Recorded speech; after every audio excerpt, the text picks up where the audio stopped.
Decades of savage, horrific rule over in a matter of days. Thousands of Syrians celebrated in the streets of Damascus after rebel forces advanced on the capital early Sunday morning, declaring it free of President Bashar al-Assad. We announce to you from the Syrian news channel the victory of the great Syrian revolution after 13 years of patience and sacrifice. We won the bet and toppled the criminal Assad regime.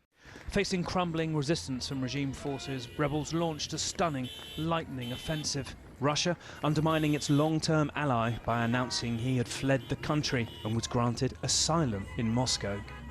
Hours of jubilation followed as civilians and rebels entered the presidential palace, looting furniture with children running about, a sign of how everyday the suffering he inflicted had been. Some even touring the presidential kitchen in a land where starvation was once a weapon. "What would you like?" one woman says while filming. "Our people are hungry. Take whatever you want." Traces of Assad were being dismantled across the country. This statue of the man who had children gassed in a Ghouta basement 11 years ago toppled in the eastern city of Tartus. His image torn down from buildings in Damascus and on top of the gates of Hom's city centre, symbolically where protesters tore apart his image more than a decade ago in a scene that defined the civil war's early days. Inspired by the seismic shifts of the Arab Spring, Syrians rose up in 2011 demanding democracy, but were met with live rounds and eventually jet planes, chemical weapons and mass executions and torture. Hundreds of thousands were killed, millions displaced.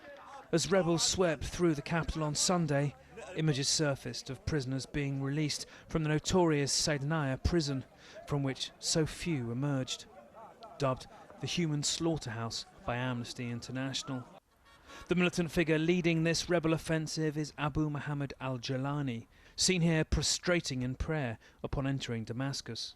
Once affiliated with Al-Qaeda, Jalani has been suggesting he has matured from his extremist roots, though there are deep concerns about what kind of new Syria may now emerge. At one of the oldest mosques in the world in Damascus, he was received with applause and jeers as he hailed total victory.